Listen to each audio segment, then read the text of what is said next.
안녕하세요. 여러분은 사람 잡아먹는 팔자라는 말을 들어보셨나요?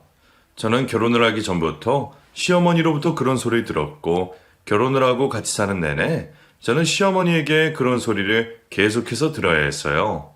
처음에 저도 그 말을 믿지 않았지만, 그런 말이 정말 있는 것처럼, 제가 정말 그런 팔자를 타고난 것처럼 거짓말같이 가족들이 한 명씩 제 곁을 떠나기 시작했어요. 가족을 잃은 슬픔도 큰데 그 말을 들어야 했던 저는 더 큰 슬픔에 빠질 수밖에 없었어요. 20년이 지난 지금도 아직까지 생각이 나는 것 보면 그때의 상처가 아직 덜 아물었나 봐요. 상처를 빨리 아물게 하려면 회피하지 말고 그때의 자신의 모습과 마주해야 한다고 하기에 이곳에 제 이야기를 하며 그 상처를 털어내보려 합니다. 저와 남편은 앞에서 말했다시피 아주 힘들게 결혼을 했어요.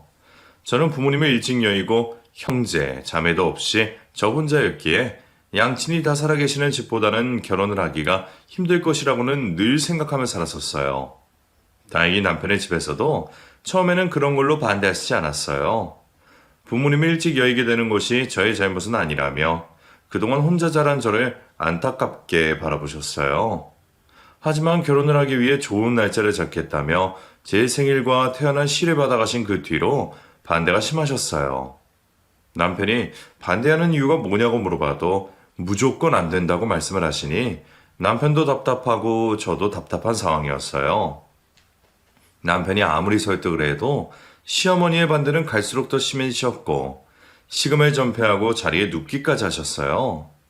영문을 몰랐던 저와 남편은 시어머니에게 계속 찾아가서 결혼을 허락해달라고 말을 했어요.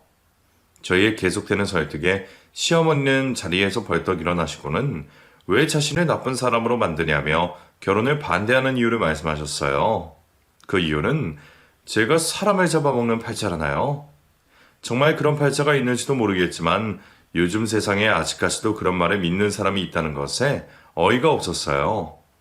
시어머니는 넌 초나 이사를 가거나 무슨 일이 있을 때마다 점을 보러 다니셨는데 이번에도 역시 저희 궁합도 보고 좋은 날짜를 받을 겸 갔는데 그 점쟁이가 절대로 이 결혼을 시키지 말라고 했다며 결혼을 하게 되면 얼마 못 가 아들이 죽는다고 그랬대요. 그래서 저희의 결혼을 반대하신다고 이야기하시며 저희 말은 귀를 닫고 아예 들으려고 하시지 않으니 이겨낼 방법이 없었어요. 게다가 저는 부모님 모두 일찍 여인 상태라 그 말을 더 믿으셨는지도 모르겠어요.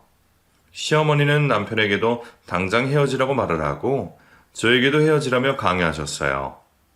저는 점쟁이의 그 말에 한번 상처를 받았고 그 말을 믿고 저를 그렇게 생각하는 시어머니에게 또 한 번의 상처를 받게 되었어요.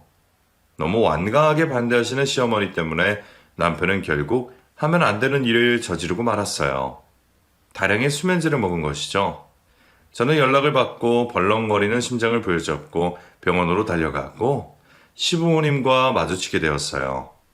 시어머니는 저를 보자마자 내 아들이 저 때문에 저렇게 된 거라며 소리쳤고 옆에서 지켜보시던 시아버지는 점쟁이 말 믿다가 하나뿐인 아들 먼저 보내겠다며 그만 결혼을 하라고 말했어요. 응급처치를 하고 누워있던 남편은 저에게 놀래켜서 미안하다며 이 방법밖에는 떠오르는 것이 없었다고 말했어요. 저는 놀란 가슴을 진정시키느라 혼이 났어요. 시어머니도 그런 아들 때문에 하는 수 없이 결혼을 허락했지만 결혼을 하고도 여전히 저를 며느리로 받아들이지 않았어요. 언제나 눈의 가시처럼 대하셨어요. 수시로 점쟁이에게 받아온 부족을 제 베개 밑에 넣으라고 말했어요. 집에 우환이 생기면 다 제 탓이라며 저를 못 잡아먹어 안달이셨어요. 저는 믿고 싶지 않았지만 시어머니가 하라는 대로 할 수밖에 없었어요. 그렇게 안 했다가 정말 무슨 일이라도 생기면 그 뒷감당을 어찌 당할지 생각만 해도 소름이 끼쳤어요. 저는 결혼을 하고 다니던 회사를 그만두고 시부모님이 운영하시는 식당에서 같이 일을 하게 되었어요. 두 사람이 하기에는 식당 일이 벅차고 그렇다고 사람을 한 명 더 쓰기에는 인건비가 아까우셨던 거죠. 그래서 저에게 식당 일을 하자고 말을 했고 저는 내키지 않았지만 게다가 미움을 받고 있는데 거절까지 하게 되면 시어머니와의 사이가 더 틀어질 것 같아서 울며 겨자 먹기로 식당에서 일을 하기로 했어요. 시어머니는 저에게 재료 및 손질하는 것을 알려주었고 시어머니는 음식을 만드시고 저와 시아버지는 홀에서 서빙을 했어요. 남편 역시 퇴근을 하면 집으로 가지 않고 식당으로 와서 저녁 장사를 도왔어요. 점심보다는 저녁에 손님들이 더 많았기에 어쩔 수가 없었어요. 늦은 밤, 녹초가 되어 집에 돌아가면 저는 골아 떨어질 수밖에 없었어요. 아침 일찍 일어나 집안일을 빨리 해놓고 또다시 식당에 가서 늦은 밤까지 쉴 새 없이 움직이다 보니 저는 쉴 틈이 없었거든요. 그런 생활이 며칠이 계속되자 저는 몸살이 날 수밖에 없었어요. 여보, 괜찮아? 밤새 끙끙 앓 텐데? 그래? 몸이 으슬으슬 추운 게 몸살이 왔나 봐. 내 집 무리하더니 그런가 보네. 오늘은 식당에 나가지 말고 쉬어. 어떻게 그래? 내가 얘기해 놓을게. 아니야, 내가 말씀드릴게. 밥 먹어야지. 벌써 간단하게 먹었어. 이거 집에 있던 몸살약인데 이거라도 먹고 자. 남편은 저를 일으켜 물과 약을 전해주었어요. 저는 남편이 주는 약을 먹고는 또다시 자리에 누웠어요. 남편은 그런 제가 걱정이 되는지 이마를 짚어보더니 병원에 꼭 가보라며 이불을 덮어주고는 출근을 했어요. 저는 약 기운 때문인지 몸살 때문인지 또다시 잠이 들었어요. 한참 후 저는 시어머니의 소리에 깜짝 놀라 눈을 떴어요. 시어머니는 지금 시간이 몇 시인데 아직도 자고 있냐며 방문을 덜컥 열었어요. 그 소리에 저는 몸을 억지로 일으켰어요. 얘가. 아직도 자고 있으면 어떡해? 죄송해요. 아침에 일어났다가 다시 잠이 들어서. 내가 오늘 점심에 단체 손님 예약 있다고 말했잖아. 그걸 안 내가 이 시간까지 퍼질러서 자고 있으면 어떡해? 평소보다 더 일찍 일어났어야지. 생각이 있는 건지 없는 건지 어서 못 일어나? 알겠어요. 너 혹시 어디 아프니? 아니에요, 괜찮아요. 난 또 얼굴 창백하길래 네 시아버지는 네가 자고 있는 동안 벌써 나가셨다. 벌써요? 얘가 아직도 정신을 못 차렸네. 지금 그렇게 꾸물거리고 있을 시간이 없다니까? 나 먼저 가 있을 테니 어서 서둘러라. 네. 저는 겨우 일어나서는 이부자리를 정리를 하고 식당으로 갔어요. 식당 안에서는 시부모님이 분주하게 움직이고 계셨어요. 저도 아픈 몸을 이끌고 시아버지의 옆에서 재료 손질을 하기 시작했어요. 온몸에서 식은땀이 나고 팔 다리가 부들부들 떨렸어요. 그런 저를 보고 시아버지는 어디 아픈 게 아니냐며 병원이라도 잠깐 다녀오라고 말을 했지만 곧 있으면 손님들이 들이닥쳐서 혼자서는 힘드실 거라며 점심 손님이 빠져나가던 그때 닭이 오겠다고 말씀드렸어요. 이윽고 단체 손님들이 밀려 들어왔고 저는 정신없이 움직였어요. 한꺼번에 많은 손님들이 들이닥치니 음식들도 계속해서 날라야 했고 음료수, 물, 반찬 리필, 손님들의 요구사항을 들어주느라 정신이 없었어요. 그러다가 저는 한순간 핑 눈앞이 캄캄해지더니 쓰러졌어요. 눈을 떠보니 병원이었고 남편이 제 옆에 앉아 있었어요. 정신을 차린 저를 보더니 남편은 괜찮냐며 손을 잡아주었고 고열이 심한데도 병원에 오질 않았다며 미련하다고 말을 했어요. 저는 병원에서 링겔 한 통을 다 맞고 집으로 돌아왔어요. 저를 보자 시어머니는 며칠 일을 했다고 벌써부터 그러냐며 자신은 지금껏 한 번도 쓸어본 적이 없다며 몸이 약해도 너무 약하다며 혀를 ጭጭ 차시고는 안방으로 들어가셨고 남편은 저를 방으로 데리고 와 이부자리를 봐주며 자리에 눕혔어요. 그리고는 아무 생각하지 말고 푹 자라고 말했어요. 다음날 저는 그 전날 병원에서 링겔을 맞고 잠을 푹 자서 그런 것인지 몸이 한결 가벼워졌고 다시 컨디션을 회복하게 되었어요. 그렇게 몇 달이란 시간이 흘렀고 저는 이제 식당 일이며 집안일도 손에 있고 몸도 적응이 됐는 건지 쉴 틈 없었던 하루 일과 중에 제 시간이 생기기 시작했어요. 그래서 예전보다 마음에 여유가 생겼고 시어머니 시집살이가 힘들지 않았어요. 그날에도 점심 손님이 다 빠져나간 후 의자에 앉아 잠시 쉬고 있었어요. 시어머니는 볼 일이 있다며 잠시 외출하셨고 시아버지는 술과 음료수를 가지고 온 직원들을 도와주고 계셨어요. 직원이 들고 온 괴짝에 든 병을 냉장고에 하나씩 넣고 계셨어요. 그러다 갑자기 와장창 소리가 나더니 시아버지가 스르륵 바닥에 쓰러지셨어요. 깜짝 놀란 저는 직원과 함께 시아버지를 모시고 병원으로 달려갔어요. 시아버지는 갑자기 뇌졸중이 오셨고 급하게 수술을 하시게 되었어요. 저는 병원에서 자리에 앉지도 못한 채 안절부절 왔다 갔다 거리고 있었어요. 곧이어 제 연락을 받고 시어머니와 남편이 헐레벌떡 뛰어들어왔어요. 시어머니는 저를 보자마자 제 어깨를 붙잡고는 흔들어대기 시작했어요. 네가 기어이 사람을 잡아먹는구나. 어머니, 지금 무슨 말씀 하시는 거예요? 내가 너 결혼할 때 제가 사람 잡아먹는 팔자라고 말했지? 어머니, 또 그 소리세요?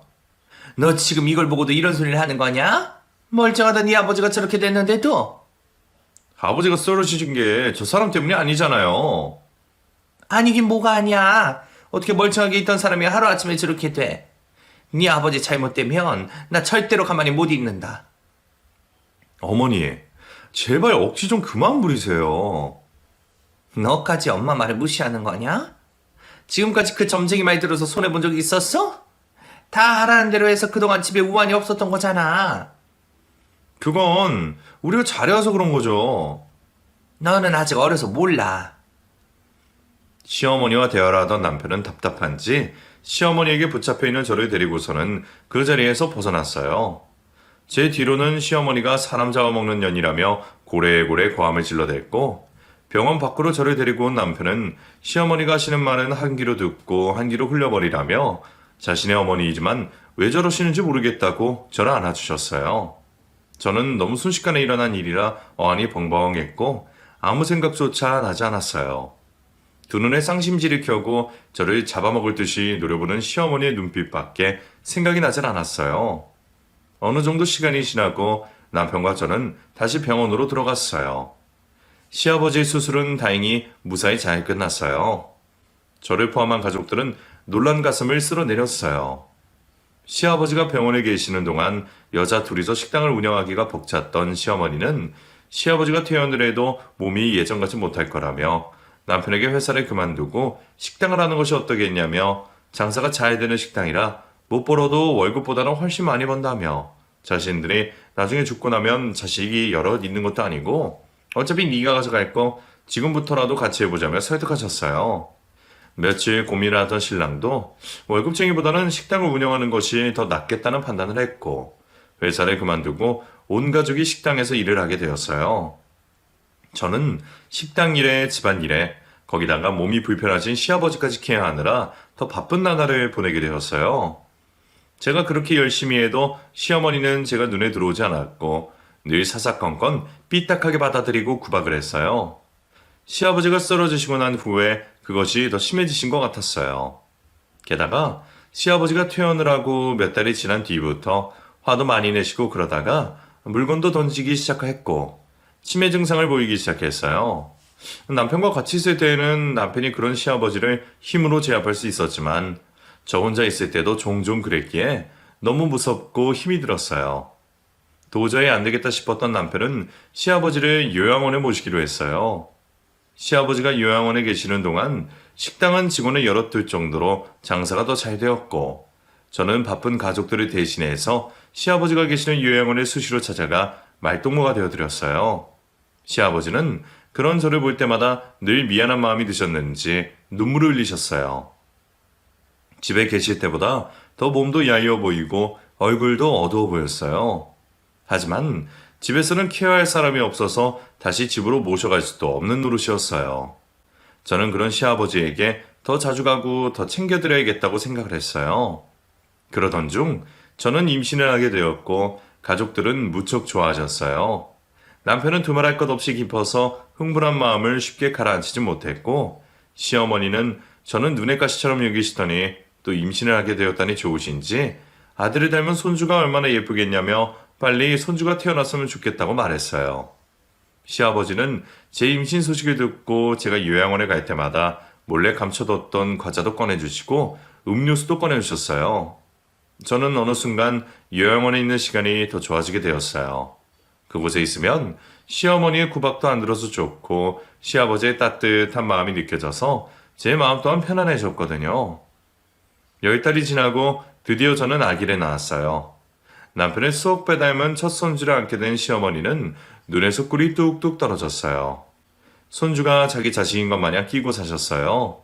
아이는 자신이 볼 테니 신경 쓰지 말라며 저를 계속해서 식당에 나가라고 밀어냈어요. 그래서 저는 제 아이를 마음 편안하게 잘 알아보지도 못했어요. 남편도 시어머니에게 너무 그러지 말라며 말했지만 손주를 예뻐하는 것도 불만이냐며 달라지지 않았어요.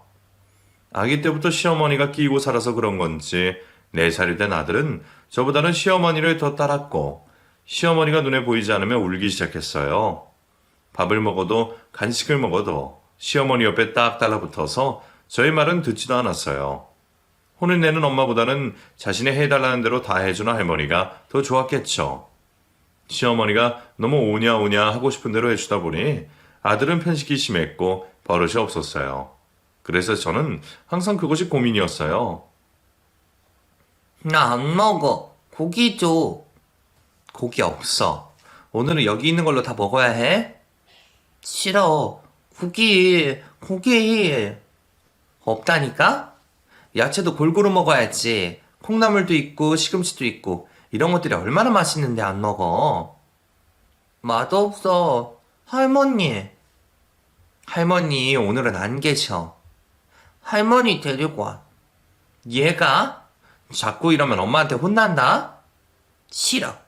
절대로 안 먹을 거야. 그럼 먹지 마. 안 먹으면 너만 손해지 뭐. 아들은 안 먹겠다며 울며불며 고집을 피웠고 저는 몇 번을 어르고 달래다 포기하게 되었어요. 배고프면 본인이 와서 달라고 하겠지 싶어 식탁에 있던 반찬들을 다 치워버렸어요. 그러고는 아들에게 관심이 없는 척 다른 집안일을 하고 있었어요. 세탁기에서 빨래를 꺼내어 마당에 널어놓고 들어오니 아들도 울다가 지쳤는지 거실 한 중간에 엎드려서 잠을 자고 있었어요. 그 순간 외출하고 시어머니가 들어왔어요. 아이고, 내 새끼 방에서 자지 않고 왜 여기서 이렇게 자고 있노? 할머니, 왜? 우리 똥강아지 무슨 일 있었어? 나 배고파. 아직까지 점심 안 먹었어? 엄마가 안 줬어. 뭐야? 그럼 여지껏 굶었다는 소리야? 응. 할머니가 나 고기 먹고 싶어. 배고파서 죽을 것 같아. 아이고, 우리 똥강아지. 할머니가 줄 테니 어여 들어가자. 시어머니는 울며 말하는 아들을 데리고는 주방에 가서 고기를 구워서는 먹기 좋게 잘라서 호호 불어서 아들의 입에 하나씩 넣어줬어요. 아들은 할머니 최고라며 생글생글 웃으며 넙죽 받아먹고는 밥 한 그릇을 뚝딱 하고는 더 달라고 애교를 부렸어요. 시어머니는 손자의 재롱에 하하 웃으며 또다시 아들의 밥을 먹여주었어요. 저는 그런 시어머니가 못마땅했지만 뭐라고 나설 수가 없었어요. 밥을 다 먹은 아들은 낮잠 잘 시간이 다가왔는지 잠이 들었고 시어머니는 저를 부르셨어요. 방에 들어간 저는 시어머니의 잔소리 들었어요. 애들이 원래 다 자기가 먹고 싶은 것만 먹으려 하는 거지 왜 그리 유난했다나며 애 밥 먹는 걸로 스트레스 주지 말라고 하셨어요. 저는 지금도 편식이 심하고 제 말은 들으려고 하지 않는데 앞으로 더 심해지기 전에 고쳐야 한다고 말했지만 시어머니는 제 말을 들으려고 하지 않았어요. 손주는 자신이 잘 키울 수 있으니 식당이나 나가보라며 자고 있는 아들에게 부채질을 하셨어요.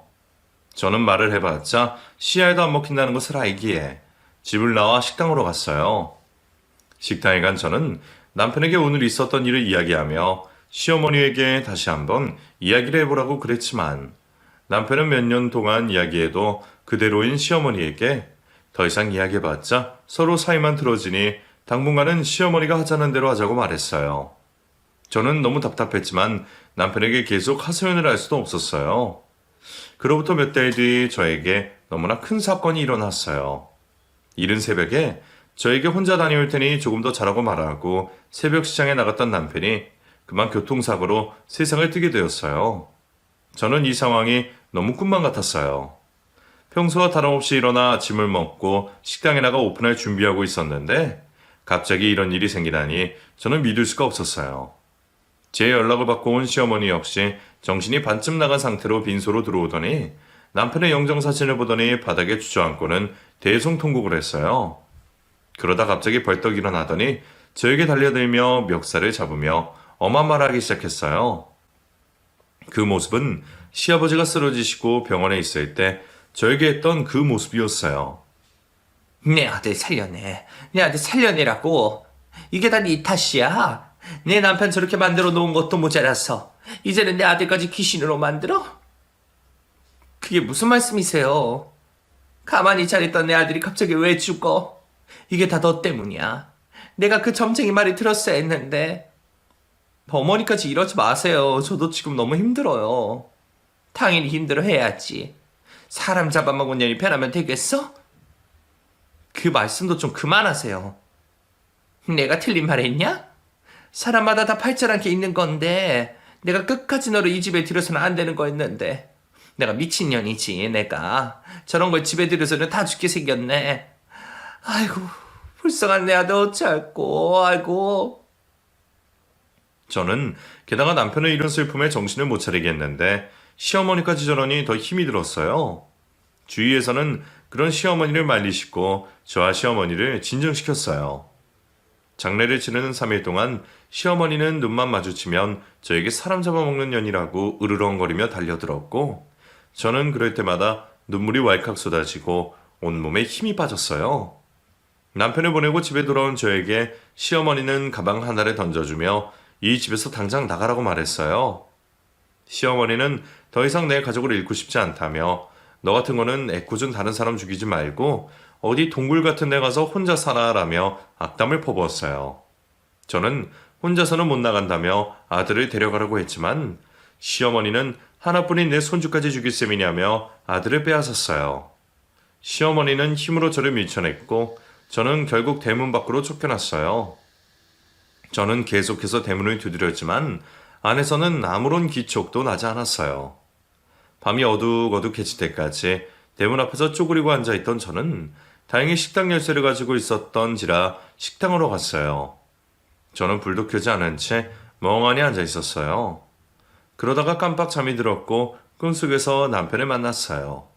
남편은 저를 보고 환하게 웃으며 손을 흔들며 저에게서 멀리 떨어지고 있었어요. 저는 가지 말라고 소리 질렀고 그 바람에 잠에서 깼어요. 눈을 떠보니 어둡고 고요한 정막이 흐르는 곳에 홀로 앉아있는 제 자신이 너무 비참해서 눈물이 나왔어요. 의지하고 살았던 남편을 잃은 지 얼마 되지도 않았는데 아들까지 빼앗기고 이렇게 쫓겨나게 된 제 자신이 너무 초라했어요. 며칠을 식당에서 지내고 있던 어느 날 아침이 밝아왔고 가게 문을 다시 열기 위해 가게로 오신 시어머니가 저를 보더니 고래고래 고함을 지르며 뻔뻔스럽게 여기가 어디냐고 오냐며 가게 문 밖으로 저의 가방을 던지시고는 저도 밀쳐냈어요. 그리고는 주방에서 굵은 소금 한 자루를 들고 오더니 재수 없으니 다시는 오지 말라며 저를 향해 소금을 퍼부었어요. 저는 도대체 저한테 왜 이러시냐며 싫으면 나갈 테니 아들을 보게 해달라고 사정을 했지만 시어머니는 절대로 안 된다며 손주는 엄마 없이도 잘 지내고 있으니 걱정하지 말고 아들을 살리고 싶으면 썩 꺼지라고 말을 하며 문을 걸어 잠궜어요. 저는 가게 문을 연신 두드렸지만 아무 소용이 없었어요. 힘이 다 빠진 상태로 바닥에 주저앉아 울고 있는데 옆집 가게 사장님이 저를 일으켜 세워서 자신의 가게로 데리고 갔어요.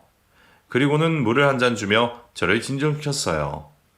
저희 가게 옆에서 장사를 하고 계신 분은 시어머니와 비슷한 연세로 그동안 저를 많이 챙겨주셨어요. 자신의 딸도 시집을 가서 몇 년 동안 시어머니에게 시집살이만 당하다가 병에 걸려 자신보다 먼저 저 세상을 갔다며 시어머니에게 당하고 있는 저를 뒤에서 많이 위로해 주신 분이었어요. 친정엄마가 없었던 저도 그분에게 많이 의지를 했었어요. 사장님은 저의 시내 집에서 같이 지내도 상관없으니 자기와 같이 살자고 이야기했고 갈 곳이 없었던 저는 사장님의 집에서 지내기로 했어요. 남편을 잃고 아들까지 잃은 저는 아무것도 하고 싶지 않았고 아무 생각도 나지 않았고 온몸에 기운이 빠진 채로 방 안에서 꼼짝도 안 하고 며칠을 보냈어요. 그런 제가 걱정이 되었는지 사장님은 가게에 왔다 갔다 하시며 계속해서 저를 보살펴 주었어요. 며칠의 운동 생활 끝에 저는 이대로 있다가는 아들을 못 찾겠다는 생각이 번쩍 들었고 아들을 데리고 오기 위해서라도 일을 해야겠다고 생각했어요. 그래서 저는 사장님 지인이 하고 계시는 식당에서 일을 하게 되었고 자주는 아니지만 요양원에 계시는 시아버지에게도 가끔씩 찾아갔어요. 너도 힘들 텐데 이렇게 자주 오지 않아도 된다. 아니요. 제가 힘들 게 있나요? 저 여기 오는 거 하나도 안 힘들어요. 나도 얘기 다 들었어. 무슨 얘기를요? 여기 지금 모르는 사람들이 없어. 다들 네 시어머니 욕을 하고 난리도 아니더구나. 아, 내가 미안하다. 나라도 건강했으면 네가 이런 꼴은 안다고 살 텐데. 아니에요. 예, 걱정은 하지 마라.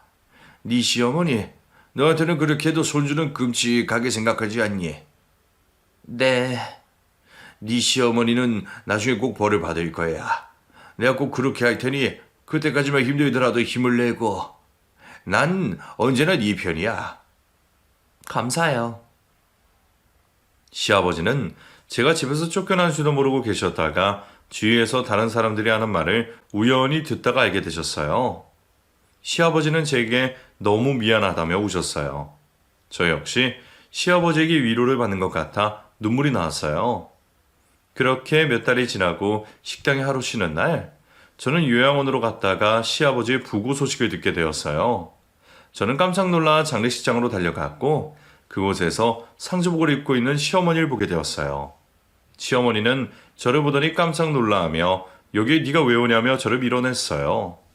저는 인사만 하고 가게 해달라고 사정을 했지만 시어머니는 그것도 안 된다며 거세게 밀어냈어요. 그때 옆집 사장님이 오셨고 그런 시어머니를 말렸어요. 그래도 몇 년을 병수발을 한 사람인데 너무 야박하게 하지 말라며 계속 있겠다는 것도 아니고 인사만 하고 가겠다는데 그것까지도 말릴 참이냐며 죽은 사람 앞에서 욕 보이지 말라고 이야기했고 시어머니는 다른 사람의 눈초리가 따가웠는지 더 이상 아무 소리도 내지 않고 자리에 앉았어요. 저는 떨리는 손으로 향을 피워 꽂고는 시아버지에게 절을 했어요. 두 번째 절을 하고 일어나야 하는데 다리에 힘이 풀려서 일어날 수가 없었어요. 저에게 잘해주던 시아버지의 얼굴이 아른아른거려서 눈물이 멈춰지지가 않았어요. 그때 빈소 옆에 있던 작은 방에서 아들이 종이 비행기를 만들어 달라며 달려나왔고 아들의 목소리에 저는 고개를 들었어요. 시어머니에게 달려가는 아들을 붙잡으려 손을 뻗었지만 시어머니가 다급하게 다가와 아들을 자신의 품으로 끌어당겼어요. 아들은 저를 보더니 저에게 오려고 발버둥을 쳤고 시어머니는 아들의 손을 들고 온 종이로 비행기를 만들어 주겠다고 아들의 시선을 돌렸어요. 아들은 시어머니에게 들고 온 종이를 전해주었고 시어머니는 금쪽 같은 손주가 건네준 서류 한 장에도 그대로 주저앉아 덜덜 떨었어요. 시모의 행동에 아들은 비행기 왜 안 만들어주냐며 때릴 수 없고 저는 아들이 건네준 종이를 들고 정신을 못 차리는 시모에게 괜찮냐고 다가갔고 제가 오는 것에 깜짝 놀란 시어머니는 종이를 감추려고 했어요. 이상한 느낌이 든 저는 재빨리 시어머니에게서 종이를 빼앗았어요. 시어머니는 다시 종이를 빼앗으려 안간힘을 썼지만 벌써 제 손안에 들어와 빼줄 수가 없었어요. 저는 그 종이를 찬찬히 읽어보았고 왜 시어머니가 그토록 그 종이를 숨기려고 했는지 알 수 있었어요.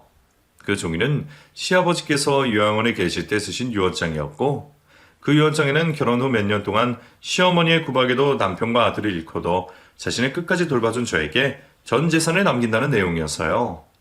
저는 그곳을 보고 다리에 힘이 풀렸어요. 몇 달 전 시아버지가 저에게 시어머니는 자신이 꼭 벌을 받게 하겠다고 하셨는데 이것을 두고 말씀하신 것이 아닐까 하는 생각이 들었거든요. 시어머니는 시아버지가 돌아가셨다는 연락을 받으시고 요양원에 가셨다가 시아버지가 쓰신 유언장을 전해받았고 다른 사람들의 눈 때문에 찢어버리지 못하시고 가방에 넣어두셨는데 그걸 마침 아들이 들고 나온 것이었어요. 모든 것이 탄로가 나자 시어머니는 그 유언장은 다 가짜라며 치매에 걸린 노인네가 쓴 걸 어찌 믿냐며 고함을 질렀고 그 소리에 아들은 깜짝 놀라 울음을 터뜨렸어요. 옆집 사장님은 그런 아들이 데리고 밖으로 나가셨고 저는 그동안 참았던 울분이 터졌어요. 어머니가 저한테 이러시는 게 다 이것 때문이셨어요? 이리 내놔라. 당장 내려오지 못해? 어머니, 지금 아버님이 제게 남겨주신 재산까지 빼돌리려고 그러셨던 거예요. 빼돌리다니. 무슨 말을 그렇게 하니? 그 재산 영감 혼자 이룬 게 아니야. 나랑 같이 이룬 거지. 어머니 내 거라고. 유언장에 저에게 남긴다고 되어 있잖아요. 그 양반 치매야. 치매 걸린 노인네가 제정신에 적었겠어? 아버님 그렇게 심한 치매는 아니셨어요. 제가 갈 때마다 제정신이셨고요. 아, 그러고 보니 집에서 쫓겨나고도 최근까지 요양원에 수시로 들락날락 거렸다더니 네가 시켰구나? 그래, 그러고 보니 말이 되는구나. 남편이 죽고 없는데 치매 걸린 시아버지를 병간호 한다는 게 그게 말이 되는 소리냐? 다 돈 때문이었겠지? 네? 정신이 온전치 못한 노인들을 네가 구워 삶아서 적게 한 거 아니냐고.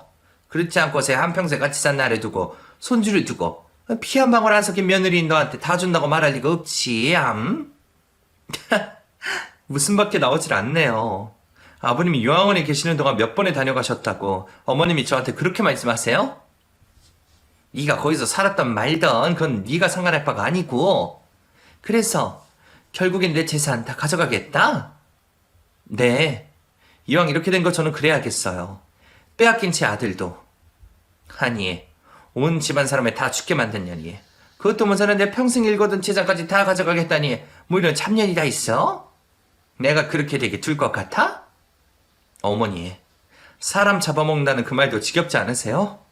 이제 좀 그만하세요. 그러시다가 천벌 받으세요. 천벌은 내가 아니라 네가 받아야지. 시어머니는 계속해서 저를 붙잡으며 씩씩거리셨고 저는 그런 시어머니를 부리치고는 장례식장을 빠져나왔어요. 시아버지의 장례가 끝나고 저는 아들을 그 집에서 데리고 나왔고 시어머니는 시아버지가 제게 남기신 재산을 다시 빼앗기 위해 여기저기 알아보러 다니셨지만 전 재산을 되찾기 힘들다는 것을 알게 되자 망연자실하게 되었고 식당 문도 닫고 집에 들어박혀 나오지 않았어요. 그 소식을 전해 들은 저는 며칠은 고민하다가 시어머니를 찾아갔어요. 제가 당했던 일을 생각하면 죽던지 말던지 상관하고 싶지 않았지만 저에게 잘해주시던 시아버지의 아내이고 남편의 어머니이자 아들의 할머니인 시어머니를 나몰라라 할 수가 없었어요. 시어머니는 저를 보시더니 이렇게 된 자신의 모습을 보니 속이 시원하냐며 나를 비웃으려고 찾아왔냐고 두 눈을 부라리며 날카롭게 말을 했고 저는 그런 시어머니가 예전에는 겁이 났지만 지금은 가엾게 보였어요. 장례를 치르고 며칠 동안 밥도 제대로 못 먹었는지 뼈만 앙상하게 붙어있는 모습에 저는 아무 말 없이 주방에 가서 밥을 차렸고 시어머니는 제가 차려준 밥을 허겁지겁 먹었어요. 그리고는 이제 자신에게는 아무것도 남아있질 않다며 재산도 가족도 이제 아무것도 남아있질 않다며 꼭꼭 소리내어 오셨어요. 저는 그런 시어머니 손에 잡아주었어요. 시어머니는 저의 행동에 놀란 듯 손을 빼려며 멈칫하시더니 이내 제 손을 다시 잡으며 그동안 자신이 했던 것들은 다 잊어버리라고 미안하다고 말했어요. 시어머니에게 그 말을 듣는데 눈물을 참을 수가 없었어요. 한참을 같이 눈물을 흘리고 난 후 저는 시어머니에게 남아있는 가족끼리 잘 살아보자고 이야기했고 시어머니는 다시 한번 미안하다고 고맙다고 말을 했어요. 저는 시어머니를 용서하는 것이 누구보다 힘이 들었지만 그렇다고 평생 원망만 하고 살 수는 없었으니까요. 저는 시어머니와 함께 다시 식당 문을 열고 아들을 키우며 열심히 살았어요. 시어머니는 한 번씩 저에게 예전처럼 막대하셨어요.